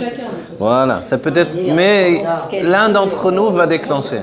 Mais comprenez bien que si on fonctionne dans le système précédent, vous avez raison. Il y a de quoi se décourager. On a passé des années, on a passé Membet, on a passé Non-Bet, vous voyez ça, c'est quoi? Les années 70, les années 80, les années 90, c'était le maximum. Gimel Tammuz, etc. Ok. Mais il n'y a pas d'éléments, c'est ce qu'il dit. Il n'y a pas Mais si, parce qu'on Okay. nous donne des clés, par exemple, l'intériorité. Mais d'où on a appris ça? Franchement, pendant des années, on a toujours appris que le bonheur, c'est ce qu'il y a à l'extérieur qui t'amène du bonheur. Vous savez... On dit, tu es le bonheur. Attends, c'est waouh. Voilà, c'est vrai. Avant, on aurait pu penser précédemment, le bonheur, c'est les autres. C'est notre Nefesh Abamit, il nous dit ça. Le bonheur, c'est les autres. Ah ouais. T'es pas heureuse. Le bonheur, c'est les autres. C'est-à-dire quoi? Les autres sont heureux et moi, j'ai pas de bonheur. Parce que j'ai des points de comparaison où, finalement, les autres sont heureux et moi, je suis heureux à crédit en attendant d'être vraiment heureux. Vous voyez? Mais c'est pas vrai. Je dois... Et c'est là où les sages nous ont dit, à sa mère Bechelko, c'est ça ma richesse. Je suis heureux de ce que j'ai. Voilà, maintenant, j'ai un petit croissant, un café, un petit verre de l'Echaim, le Hainbet ouvert. Je suis heureux maintenant. Ça ne veut pas dire que toute ma vie c'est ça, mais ça veut dire que dans l'instant présent, c'est bien d'être heureux de ce que j'ai à l'instant, vous voyez? Quand un homme il dit, on s'il suffit d'un morceau de pain, etc. Mais c'est vrai que c'est bon un morceau de pain trempé dans l'huile. Surtout si c'est du bon pain, du bonne huile. Ok? C'est vrai, c'est un luxe aujourd'hui même. Ok? Mais, et c'est pas toute sa vie, il va être comme ça le bonhomme. etc., etc. Mais je vous assure que c'est une révolution intérieure, et vous le dites vous-même, de dire aux gens, soyez heureux, c'est ce qui va apporter la Géoula. C'est-à-dire, en d'autres termes, n'attends pas la Géoula pour être heureux. Force le bonheur. Aussi, hein. C'est pas on met trop boulot dodo, on est heureux. Ok. La simcha, c'est une action. En étant seul chez soi, entre guillemets, on est heureux. Alors voilà, maintenant on revient. C'est bien qu'on a mis tout ça en place. Qu'est-ce qui s'est passé en Égypte? C'est la Bina qui nous a sortis d'Égypte. La Bina, vous savez c'est quoi la Bina? C'est la simcha. Ouais. C'est la joie qui nous... La joie, c'est-à-dire que les hommes étaient malheureux, mais pas un peu. Les hommes étaient désespérés en Égypte. Pour les hommes, c'était fichu. C'est vrai qu'ils travaillaient, mais les femmes aussi travaillaient. Mais les femmes, finalement, elles ont une nature de travailleuse. Hein?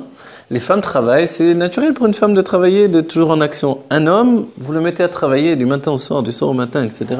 Il n'a pas un instant pour se mettre devant sa télévision, regarder le film. Il est fichu, le bonhomme. C'est ça, des hommes de la génération. Ok? En Égypte, il n'a pas le temps de rien. Il fallait que les femmes aillent dans les champs chercher les maris pour faire des enfants. Qu'elles se maquillent, etc. Même elle, alors qu'elle travaillait elle aussi. C'est-à-dire que pour les hommes, il n'y avait aucune Géoula. C'est pour ça que les sages nous disent Besro, Nashim, Tzidkaniot. Pourquoi? Parce qu'il y a dans la femme un désir d'être heureux qui est tellement puissant que ça se réalise. C'est-à-dire que le bonheur ne dépend pas de quelque chose d'autre. Le bonheur, c'est un état d'être. Vous voyez? Le bonheur, c'est un mouvement dans l'âme. Le bonheur, c'est comme de prendre des vêtements, de les secouer. Comment on sait qu'on est heureux? C'est quand on commence à réaliser l'importance de l'instant présent. C'est ça, comme ça qu'on est heureux. Voilà. D'accord. Vous voyez? Je m'entraîne là depuis plusieurs mois. Voilà. Donc c'est ça le bonheur. Je vous le dis franchement. Rabbi aussi a dit une chose, je m'en rappelle, j'avais lu, que quand on acquit une nouvelle connaissance, ça donne une très grande joie. Exactement, c'est sûr. Il est rapporté dans la Gemara de celui qui a découvert une nouvelle braïta, une nouvelle idée, ça fait briller son visage de joie. Exactement. En fait, aujourd'hui, on est une dor privilégiée malgré tout. D'accord? Pouvez-vous voir comme quelqu'un de très ancien qui dit « J'ai accumulé beaucoup de malheurs et j'en peux plus, quand est-ce que vient la Géoula ?» Le rabbi vous prend à rebrousse-poil. Vous dit « Mais alors maintenant, commence à dévoiler tout ton bonheur pour que la Géoula s'installe dans ta vie. » Vous voyez? C'est vrai que, je vous dis franchement, on n'avait pas compris ces choses-là avant. Parce qu'on était un peu bouchés, la plupart d'entre nous. C'est ça, on a mis tellement de temps pour comprendre. Alors, est-ce qu'on va mettre autant de temps pour atterrir? Mais dites-vous bien que c'est la Géoula, le fait que l'on comprenne ça. C'est quoi la Géoula? C'est l'esprit qui commence à s'ouvrir, non?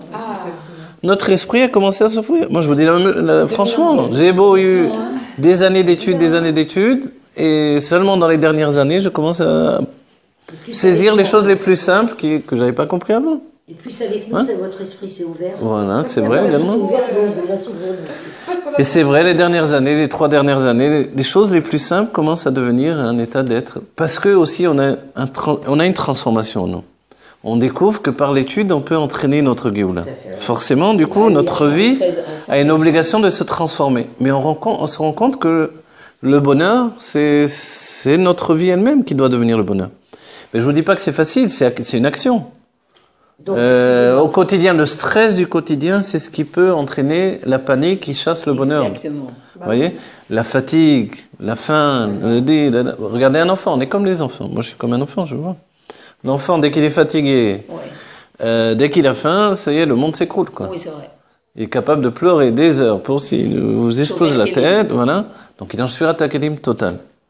Vous savez pas comment faire. Est-ce qu'il faut être sévère? Quelquefois, il faut être très sévère parce que quelquefois, il faut être très gentil. Des fois, les enfants d'aujourd'hui vous tapent sur la figure, quoi. Vous donnent des coups de poing, même, quand ils s'énervent. C'est comme ça. Alors, on va dire, qu'est-ce qui se passe dans notre vie? Nous, on est pareil. On est fatigué, on n'a plus l'équilibre. Les femmes ont plus de, les femmes ont plus de force que les hommes, sachez. Voilà, elles ont plus de force. Elles ont plus d'efforts. L'homme, dès qu'il est un peu faible, c'est fichu, il s'écroule total. Ouais. Dès qu'il est un peu faible, dès qu'il a faim. Ah oui, exactement. Ah oui, c'est comme ça. Parce qu'il y a une sorte de chute de la personne, alors que voilà.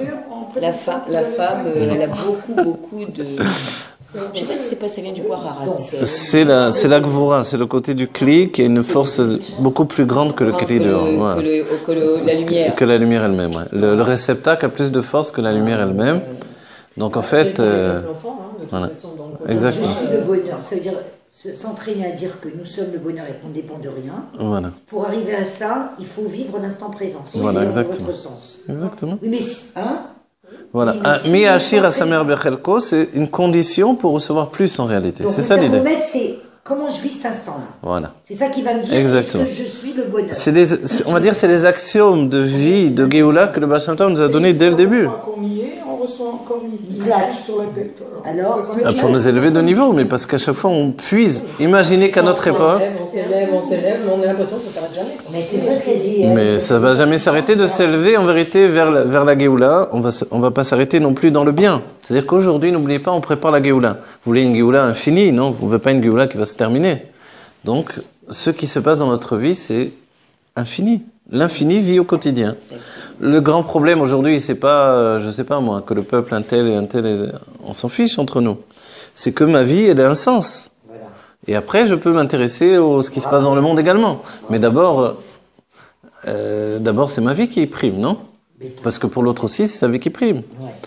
Pour le roi qui fait la guerre à l'autre roi à l'autre côté du monde, c'est parce que sa vie personnelle, elle est intéressée par ça. Donc, qu'on ne nous dise pas des histoires, chacun est intéressé personnellement à ce qu'il fait. Donc, ma vie, c'est mon grand souci. D'accord? Ma psychologie, c'est mon grand problème. Donc... Il y a ces petits bonheurs par des instants présents, etc. Voilà, il n'empêche que le plus grand bonheur qui nous ferait le plus plaisir, c'est la Géoula Métivlachtem. Voilà. Et de voir Dieu directement, d'être enfin... De voir Dieu, de voir la Géoula. Voilà, exactement. Vous avez raison. Mais on doit comprendre que c'est une Géoula qui arrive de manière progressive. Vous savez pourquoi? Pour pas qu'on ait une Shfirat HaKelim. On a une Shfirat HaKelim. Shfirat HaKelim, c'est-à-dire qu'on a été brisé. La brisure est arrivée au moment de la faute du veau d'or. Comment Aaron il a entraîné de faire un veau d'or, etc. Comment c'est possible ce qui s'est passé? Ça a l'air fou cette histoire, non? Je crois qu'il faut surtout apprendre à être patient. C'est vrai, l'idée dans le Sefer Daniel, Yesh Chochma Lehamtin. Vous voyez? Il faut les deux, patience et impatience conjuguée. Si on n'est que patient, alors on va faire comme les autres, qu'elles viennent. J'ai entendu que Dieu préserve des rabbinim dire, oui, dans 50 ans, il y aura la Géoula, des rabbinim tranquillement, à l'antenne, à la radio, tranquillement. Comment on peut dire un truc pareil? Quand au Rabbi, on a dit, demain matin, si Dieu veut, on aura la Géoula, le Rabbi dit, vous voulez que je passe la nuit dans l'exil? Voilà. Quoi? Vous voulez que je passe la nuit dans l'exil? C'est ça votre souhait? Alors, évidemment, on veut la Géoula immédiatement, c'est-à-dire que toutes les dates, on n'en a rien à faire. Eliyahu Hanavi, il tape là, il ouvre, il dit, je viens vous annoncer la date de la Géoula. Moi, je me lève, je prends le N-Bet, je lui tire sur la tête, je dis, sors, je ne vais pas t'entendre. Si c'est pas tout de suite, ça m'intéresse pas. Qu'est-ce qu'on a besoin d'une date? Parce que si on vous dit c'est dans une semaine, ça intéresse quand même, hein, je veux dire. Non, parce que dans une semaine, il peut se passer des choses terribles dans une semaine. Oui, mais comme tu sais que Dieu préserve, des gens qui meurent, des gens malades, des gens décédés. Vous voyez, qu'est-ce qui peut se passer dans une semaine encore? Comprenez? Parce qu'on connaît la date. Mais la date, qui vous dit que... Voilà. Kalou, Kolakitsi. C'est toutes les dates. Kalou, Kolakitsi. Même la date de l'Admorazaken, etc. Oui, bien sûr, on a déjà... En réalité, donc, la Géoula est là avec nous. C'est nous qui ne sommes pas dans la Géoula. Alors, à nous d'être dans la Géoula. C'est ça le point différent. Vous voyez? Jusqu'à présent, on attendait la Géoula. Aujourd'hui, le Rabbi nous a dit la Géoula est là. On dirait, alors, voilà. Le bonheur est là. Et c'est nous qui sommes... Voilà, exactement. Mais d'un autre côté, on vous dit, comme elle dit, on entend plusieurs versions. C'est nous qui sommes pas au rendez-vous. Le bonheur est là. C'est aussi les irrosactions, des retards. Oui, c'est vrai, exactement. Oui, mais ces actions entraînent qu'on doit trouver notre bien-être aujourd'hui. Vous voyez? Le Rabbi nous a préparé dans plusieurs aspects, à plusieurs niveaux. Le Rabbi a dit, par exemple, pour Yaakov Avinu, c'est pas parce qu'on est en exil qu'on doit être mal. Yaakov Avinu était en exil et c'était les meilleures années de sa vie. Ouais, en réalité, il était en Géoula. Il avait tous ses enfants, il avait retrouvé Yosef, il étudiait la Torah. Voilà. 17 ans. Non, mais je sais, mais c'était quand même Yaakov Avinu avec tous ses niveaux d'élévation. Voilà. Yitzhak savait ce qui se passait, il lui a pas dévoilé. Et Yaakov a vécu ce qu'il a vécu toute sa vie, ok. Mais on n'est pas Yaakov Avinu nous-mêmes. Vous voyez? C'est-à-dire que son niveau de vie, lui-même a demandé chez Avaye l'île Elohim. C'est pas moi qui ai demandé ça, c'est lui. C'est-à-dire que même la midat hachamim de Dieu, il a demandé que ça soit la midat adin. Vous comprenez? Même la miséricorde de Dieu, il a voulu comme une mesure de rigueur. Alors bon, c'est son problème d'un certain point de vue, on va dire. Vous voyez? Chacun fait son travail. Pour nous donner la Géoula à nous. Ça va, c'est gentil. Et pourquoi le rabbi dit que quand Mécher il va être là, on va regretter ces moments d'exil? Ça, il faut je comprends. Alors, c'est pas le rabbi, c'est le rabbi Racham qui exprime que on va regretter justement ces moments d'aujourd'hui. Ou, moi non plus, ne vous inquiétez pas. Non, je vais vous dire. D'après, qu'est-ce qu'on regrette? Ces moments où on est actif dans le fait de la rencontre avec la Géoula. Je vais vous dire une chose. Vous savez, dans le moment du mariage, le plus beau moment du mariage, c'est pas quand on est sous la choupa, c'est quand finalement le khatan n'a pas vu sa kala pendant une semaine. Il a jeûné toute la journée, elle a jeûné de son côté aussi. Et puis ils sont plus vus entre-temps. Imaginez le mariage où il a fait 3 rencontres, quoi. Et puis il a vu une autre 2 fois au Lechaim, au Vort, ok. Ils se sont vus après ils ont arrêté de se voir. Ceux qui font vraiment ce que le rabbi demandait. Ouais, c'est vrai. Ok, donc il a même oublié la tête de la Kala, je vous dis entre nous. Il a oublié la tête qu'elle avait, sa Kala. Hein? Mais en une semaine et plus, ils ne se sont pas vus beaucoup, ils ne la connaissaient pas. Ouais. Voilà. Ils ne la connaissaient pas tellement, et puis ils n'ont pas fait un shidour en envoyant les photos sur Facebook. Normalement, le rabbi demande qu'on ne fasse pas comme ça. Ok. Donc quand arrive le moment où il va la revoir pour la première fois, je peux vous dire que c'est le plus beau moment. Et ce moment-là, il n'arrive pas qu'il est devant elle. Il arrive qu'il est au bout de la salle là-bas. Il commence à avancer et il voit la Kala, le visage de la Kala qui se précise de plus en plus. Et jamais de sa vie, il a vu une femme plus belle. Pourquoi? Parce que c'est pour elle qu'elle est belle comme ça. C'est pour lui qu'elle est belle comme ça.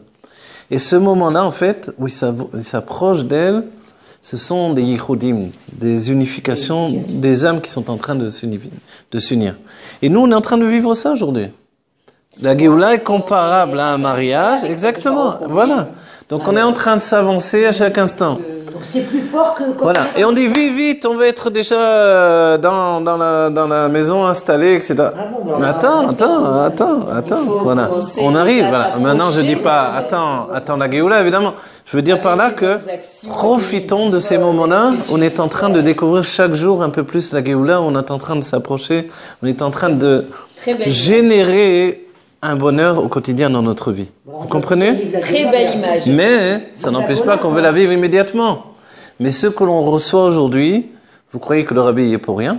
Le rabbi est en train d'agir sur nos âmes, il est en train de pénétrer en nous de plus en plus, de nous donner...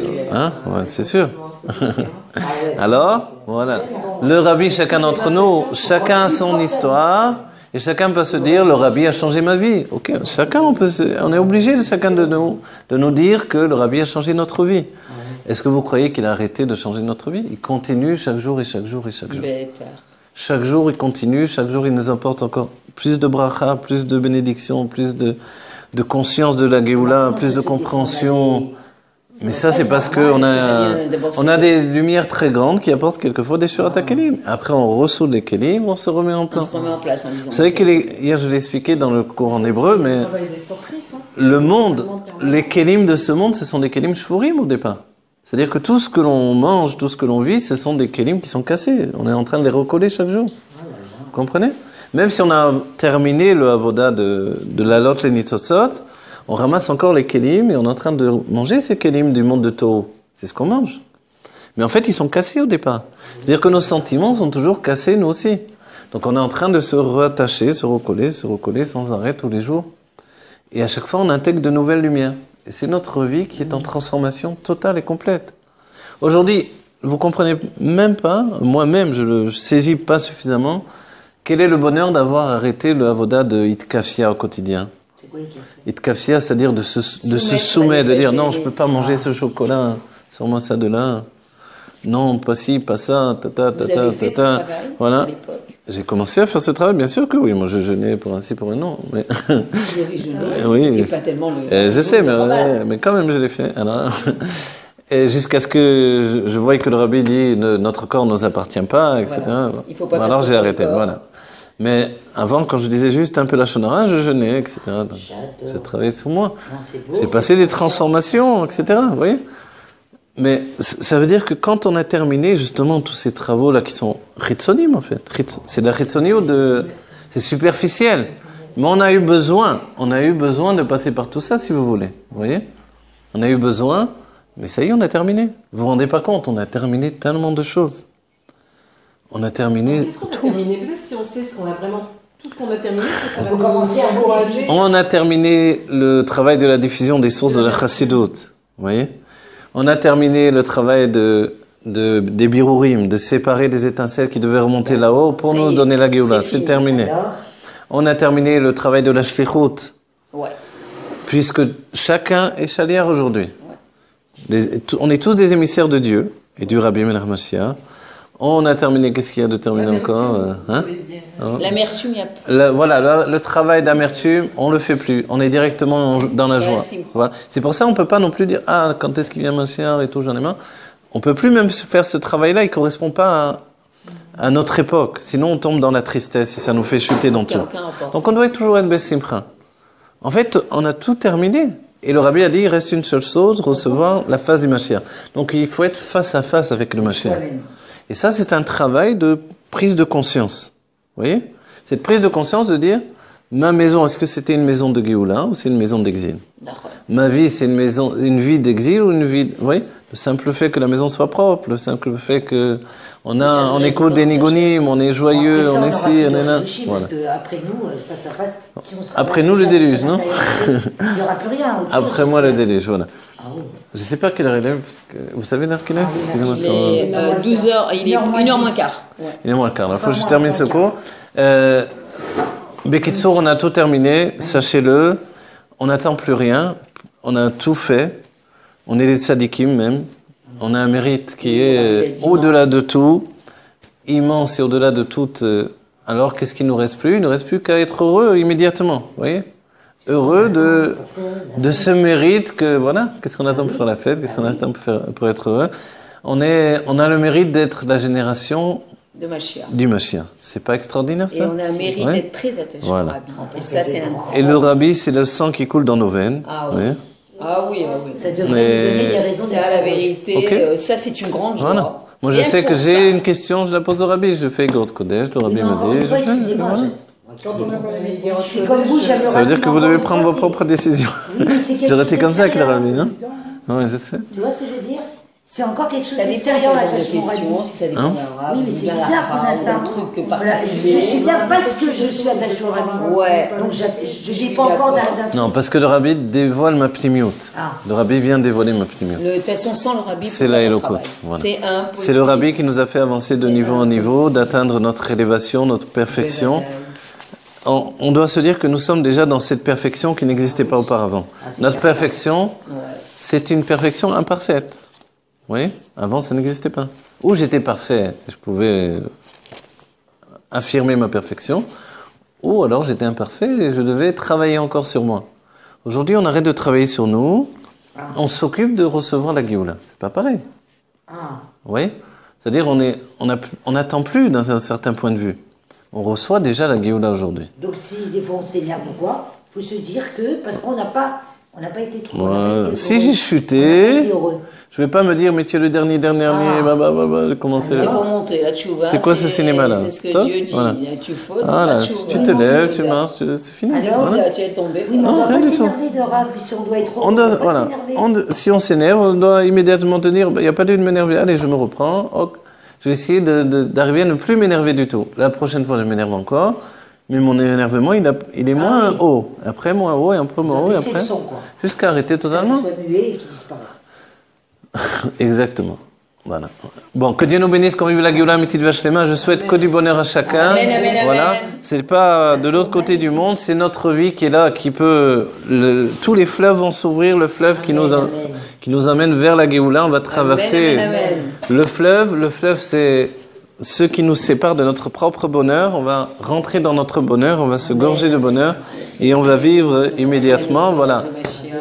On souhaite à chacun le bonheur absolu de la Géoula, d'être heureux dans sa vie quotidienne avec son mari, ses enfants, ceux qui n'ont pas d'enfants, d'avoir beaucoup d'enfants, puisque dans la Géoula, vous allez avoir une flambée d'enfants. Comment on dit une flambée? une ribambelle de petits bébés. Vous allez avoir beaucoup du bonheur et beaucoup de travail. Voilà, qui est que du bonheur pour chacun d'entre nous. Voilà. Vraiment, j'avais besoin d'entendre tout ça. Bon, mais voilà, alors que Dieu bénisse chacun. Merci pour chacun d'entre nous, qu'on évite vite la Géoula.